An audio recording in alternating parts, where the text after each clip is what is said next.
guys, welcome to Home Sweet Homeschool. If you're new here, my name is Ashley and I'm a homeschooling mom to one. And today we're going to talk about some ADHD tips. Now don't click off of it yet. If your child doesn't have ADHD, I think these tips would actually help any child.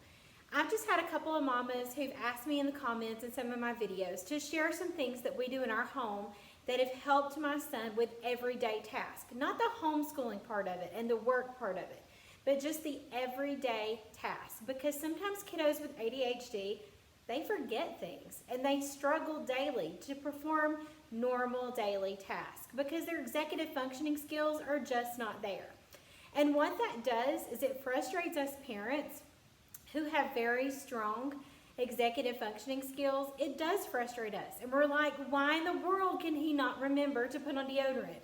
Or why does he keep forgetting to do this? Or he misplaces things. Or he's sitting in his room for 15 minutes after I told him to clean it and he hasn't done anything. And so they were like, what do you do? And so I wanted to share some things that have worked for us.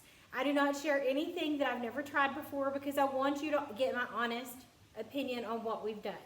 So I also taught school for 13 years, and some of these things I used in my classroom for kiddos that didn't have ADHD but just needed a little bit of help. Like I said, what we're talking about today could help any child. So make sure you stick around because this may help your kiddo out. But I do know that with my son, these things really, really helped. The first thing I want to talk about to help kiddos stay on task and complete those tasks, like when they're in the bathroom and you want them to brush their teeth and comb their hair and put on their pajamas and they skip one of those steps. One of the great things that we can provide our child with is a visual schedule. Now, if you go and you look those up on Pinterest, there are tons of them. I'm also going to link some down in the description box that were free, but there's tons of paid ones out there too. Visual schedules are wonderful for any child, not just children with ADHD. What I like about visual schedules is you can make them for your child, specific for your child, and for whatever task it could be. It could be their morning routine, their homework routine, their bedtime routine, whatever it is, getting dressed. Visual schedules are a great reminder for what they need to do. That's all these kiddos really need, is just a prompt to show them, hey, don't forget this step, or don't forget to put on these pants. Visual schedules are excellent. It helps kiddos know what's coming next, and that makes kids feel safe and secure, and it gives them a sense of independence, and that's what kids need. Plus, it keeps you from having to nag, because I don't know about you, but I don't like for someone to nag and tell me what I need to do, and I don't like to be the nagger. So having visual schedules up around your home can help any child. So let me show you what I made really quickly. Now my son is about to be 12, so he doesn't need these visual schedules anymore. But when he was 4, up until probably 3 or 4 years ago, he did need these constant reminders so that he wouldn't forget things. So I whipped these up on Canva. If you've never used Canva before, they do have tons of free pictures and backgrounds and all kinds of things, so definitely go check them out. You can also pay for it, but the free stuff worked just fine for me to make these schedules. So let's say your child is forgetting steps and getting dressed. You could put this right in their closet or right by their chest of drawers, wherever they get dressed, so that they can remember shirt, pants, socks, shoes. Real simple reminder, and they don't have to come ask you and you don't have to nag them. They have a picture hanging up that tells them exactly what to do. And you're going to practice this with them. You're going to put it somewhere they can see it, and you're going to show them how to use it. Because our job is, as a parent, is to provide our child with tools that they can use later in life. So you're going to teach them how to use this visual schedule. I also made one for a bath time routine. So it's like, get in the bathtub, wash off, because my son would get in there and get so consumed with playing and it would be time to get out and he hadn't even taken his bath yet. So having this up in the bathroom would definitely help. You're going to dry off, you're going to put the towel in the basket, and then you're going to brush your teeth. So again, I would hang this in the bathroom, the area that they're going to need the schedule. And then I also made one for a morning routine. So, for any child, they may need to make their bed, they need to get dressed, they're going to have breakfast, and then they're going to go to school. Like I said, visual schedules are a great way to keep your kids feeling secure and knowing what comes next and building independence, which is what we want to do with our kiddos anyway. So, it's going to help them manage those daily events, and that's what you want them to be able to do. I want my son to be able to do that when he is grown. I want him to have those tools so that he can manage his daily life. So visual schedules are excellent for that. And I want to show you this one too. This is more of a what comes next. So I don't know about your kiddo, but my son gets a little anxious. If we're going to be gone for the day and he doesn't know what's coming next, he gets anxious and he asks 1,000 times, where are we going next? What time are we going home? How many places do we have before we go home? This right here is a freebie, and I'm going to link it down below. You can print the pictures of the places that you're going, or you can write, if your kids can read them, you could write them in. Take this in the car with you and let your child see the schedule. That way they're not asking you 1,000 times what's next. They can look here and they can relieve some of that anxiety because they know what to expect. And that's so important to make them feel safe and comfortable. Or if you just want to have this out, if you're a homeschooler and you just want to have the schedule that first we do math and then we do playtime and then we do read aloud, whatever it is, this is a great way for your kiddos to keep up with it themselves and to have a visual reminder.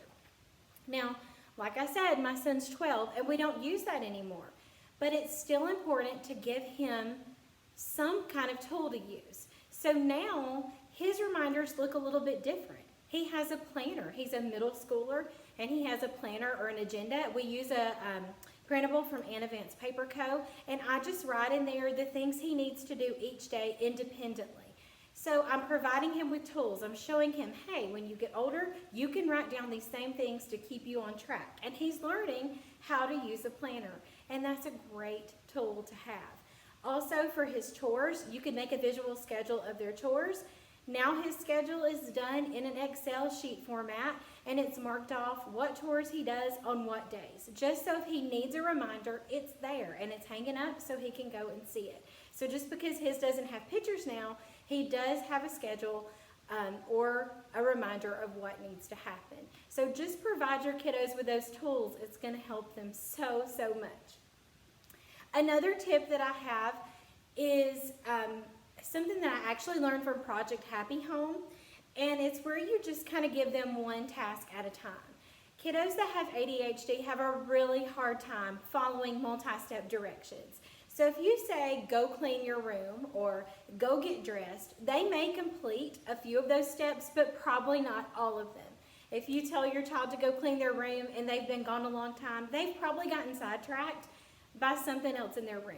So one thing that I've learned to do with my son, and this worked really great when he was younger, if I wanted him to clean his room, I would give him one task at a time. So I would say, go pick up your Legos and then come back to me. So it was kind of like a check-in. So he would go run and do that, and then he would come back to me. Then I would say, okay, now go pick up your Ninja Turtles. So he would run and do that and come back to me. Or it could be, go put on your shirt and then come back and see me. So they're kind of checking in. And it also gives you a way, so if they've been gone for 3 or 4 minutes and they haven't came back, you know to go check on them to see what they're getting distracted by. So that's just a really quick tip. You don't have to make anything. It's just, hey, do this one thing and come back and see me. If you think they can handle it, you could even up it to 2 things and come back and see me. But you want to keep them successful. That's the whole point, is you want them to be successful. All right, my next tip is something that I also used in my classroom. I never used this with my son, but I did use it in my classroom with a child that had ADHD and with a child that just was a little anxious and just needed some reassurance. And it's called a first then box. And like I said, I will link all these resources down below, and they were all free, so you can go find them after this video if you want them. But a first then box, the idea of it is to show them a preferred activity. So that's going to be their then box. That's going to be the activity that they want to do, like screen time or playground or special book with mom or video games. This is the preferred activity. So you're going to show them the preferred activity that they get to do if they complete this. So it may be first, you have to do your chores, then screen time. Or it may be first cursive handwriting practice, then playing with a dog. Whatever the reward is that your kiddos need. So these are really interesting. These are just 3 different varieties of it. But the point of it is you want to motivate them to complete what's in the first box. And I noticed that when I was looking for these charts, there's so many out there that come with all kinds of choices to put, pictures to put here in the first box, and then the reward pictures over here on the side. But again, you can always make these things with clip art so that it can be specific to your child, because that's how it's going to work. When you tailor it to meet your child, that's when it's going to work, and you're going to see the change. When I used this in my classroom for those 2 students, theirs were completely different. What motivated them was completely different. So I had to use clip art to come up with things to put in their then box. But it was motivating to them. It didn't work all the time, but most of the time it did. But you also want to make sure that you keep this positive and it's not a negative thing. Let's keep all of this positive, because positivity goes a lot further than negativity any day.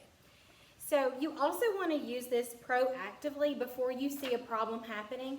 You want to go ahead and show them this and say, hey, first we're going to do this, and then we'll do that. So like my child that was in my classroom, he loved to take a break and walk around the school. So if I knew a hard task for him was coming up, I would go ahead and show him this.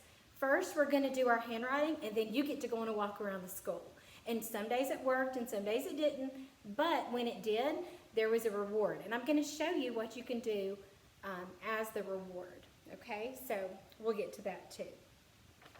I also saw where people were using this as a daily schedule. So like first breakfast, then chores, or first math, and then spelling. So you can use these a variety of ways. And in the link, the lady that I got this from, she actually walks you through all of that. So this is an excellent resource to have as well.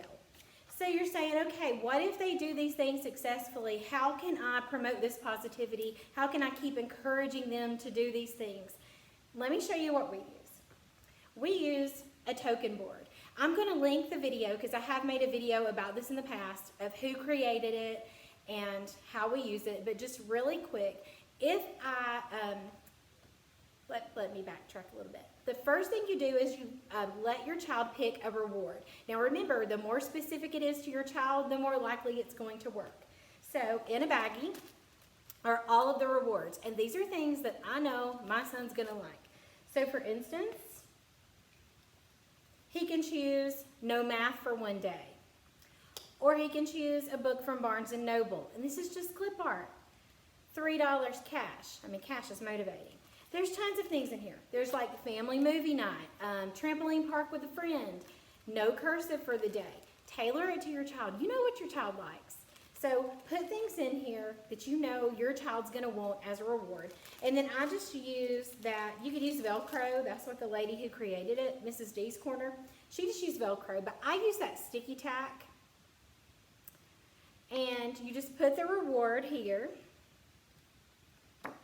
And I hang this on our refrigerator so he sees it. He has a visual reminder of what he's working towards. And so all of these places are for when I notice him doing something well, remembering a task, persevering through work that he's having a really hard time with.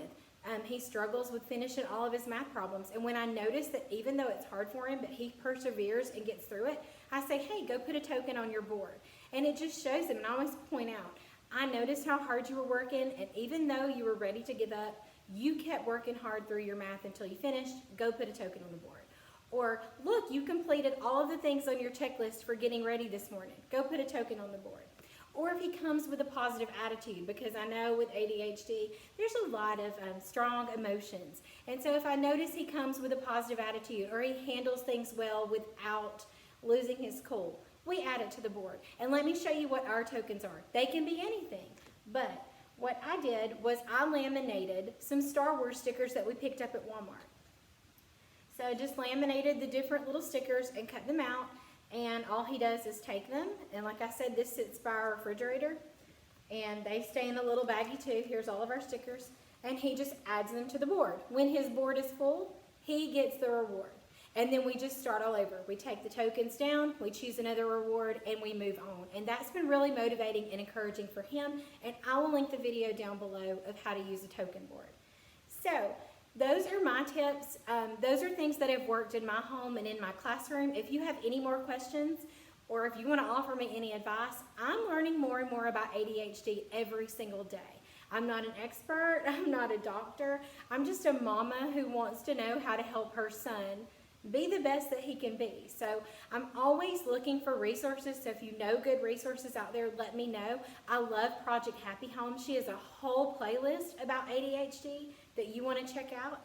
And then I don't remember who recommended this book, but somebody on Instagram recommended this book called Smart But Scattered, and I've been reading through it. I'm not done yet. I'll link it down below too. And so far, I'm really learning a lot about executive function and your executive skills and how to make them stronger. So you might want to check out this book too.